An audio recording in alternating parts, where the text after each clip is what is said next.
Sur le sujet « Sommes-nous au bout du tunnel ?» il répondra à la positive. Le griot de son histoire va prendre la parole. Bonne chance à toi, Djibril. Let's go!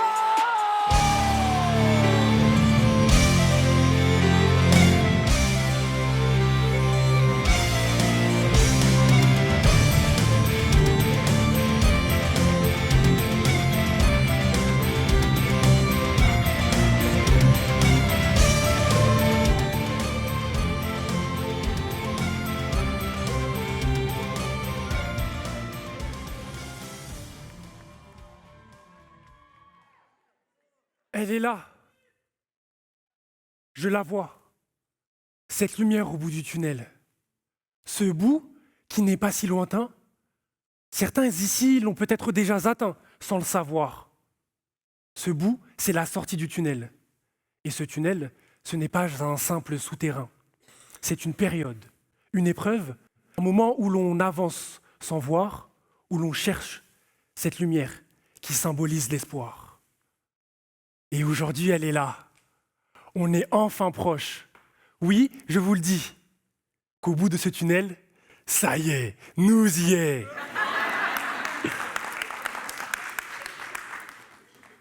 Et quand je parle de nous, je parle de l'humanité tout entière. Nous sommes au bout du tunnel, parce que la lumière est enfin là. Et grâce à elle, nous voyons ce qui, autrefois, paraissait normal dans le noir, mais ne l'est plus du tout à la lumière. Quand, jusqu'en 1994 en France, beaucoup seraient venus me voir comme aujourd'hui. Non pas pour m'écouter parler, mais pour m'observer dans un zoo. Enfermé dans un enclos comme un vulgaire animal. Parce que oui, les expositions humaines, c'était bien légal. Dans cette obscurité du tunnel, où l'on se demandait sérieusement si en tant que noir, je n'étais pas plus proche d'un gorille que d'un homme, mais qu'aujourd'hui, à la lumière, c'est presque fini. Parce que le sujet du jour, c'est de savoir si 100 hommes peuvent venir à bout d'un gorille. Ouais, les temps ont changé, les temps ont changé. Mais cette obscurité ne s'arrêtait pas là. Encore dans ce même tunnel.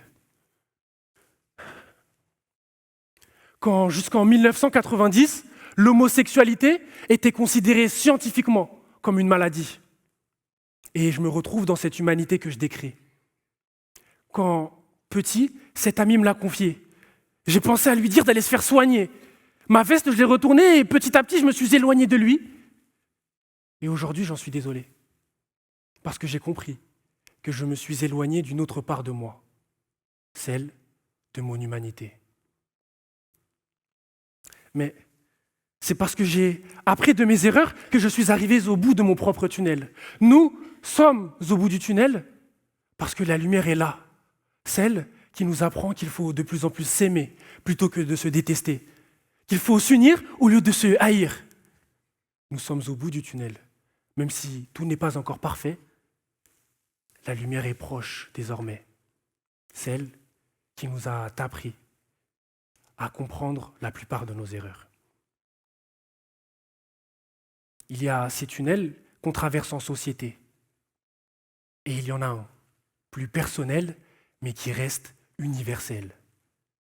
Je parle du tunnel de la vie. Et oui, nous sommes aussi au bout du tunnel de la vie. Parce que peut-être, sans le savoir, on est à un pas de la mort.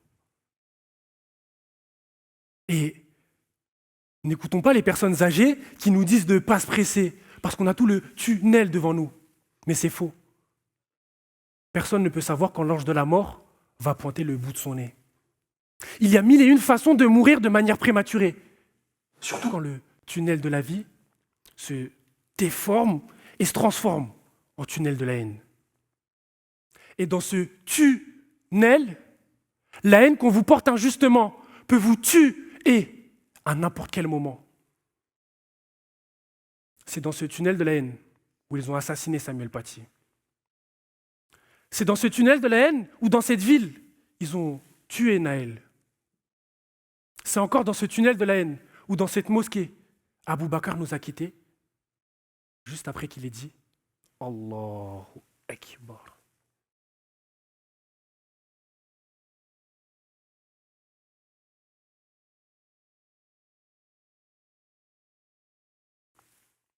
Oui, nous sommes tous au bout, car entre le tunnel de la vie et la mort, il n'y a qu'un pas.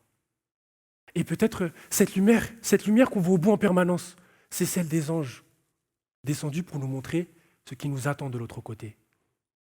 Et moi, je me sens proche de cette lumière, parce qu'elle m'apprend à chaque moment que tout est éphémère.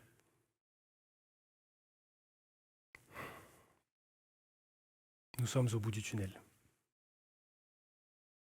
Mon contradicteur, Dimitri, lui, essaiera de vous convaincre que nous sommes arrivés au bout de rien. Mais en réalité, c'est lui le bon à rien. Tout le temps, il est au bout du rouleau, au bout de sa vie, et tout le temps à bout de nerfs, on ne sait pas pourquoi. Mais c'est peut-être pour ça que dans le tunnel, qu'à force de marcher dans le noir tête baissée, il a oublié que sa tête, il fallait la relever. Ou remarquer qu'il est arrivé au bout du tunnel comme nous, et que la lumière est là. Il suffisait juste d'observer. Et mis à part lui, il y a aussi ceux qui, même à la sortie, refusent de sortir et rester dans l'ombre. C'est ce que j'ai nommé l'allégorie du tunnel. Et pour l'inspiration, merci tonton Platon. L'allégorie du tunnel, ce sont ces gens qui, même à la sortie, refusent d'en sortir. Parce que sortir, c'est changer. Sortir, c'est ouvrir les yeux. Sortir, c'est arriver au bout avec de nouvelles responsabilités. Et ça fait bien plus peur que l'obscurité. Nous sommes arrivés au bout du tunnel, même si certains préfèrent y rester. Non pas parce qu'ils n'ont pas vu la lumière, mais parce qu'ils ont eu peur de franchir le dernier pas. Moi, je l'ai fait. Je suis au bout de mon tunnel. Et vous savez comment je le sais ? Ce n'est pas parce que je la vois, c'est parce que je les vois aujourd'hui.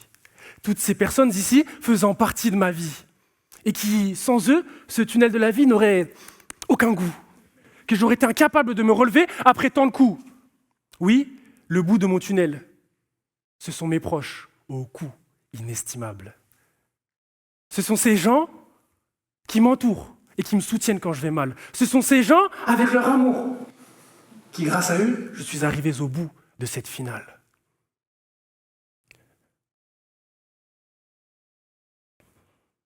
Quoi que je traverse, je ne vois pas cette lueur, mais ces lueurs. Ces mains, toujours proches, pour m'aider à me relever. Vous êtes tous le bout du tunnel, pour des gens comme moi, qui se sentent bien trop souvent seuls, dans cette obscurité plus étroite qu'un placard. J'ai commencé mon discours en cherchant une lumière. Et en vous regardant aujourd'hui, je l'ai trouvée. Nous sommes au bout du tunnel. Et cette lumière, elle n'est pas que devant nous. Elle est aussi en nous.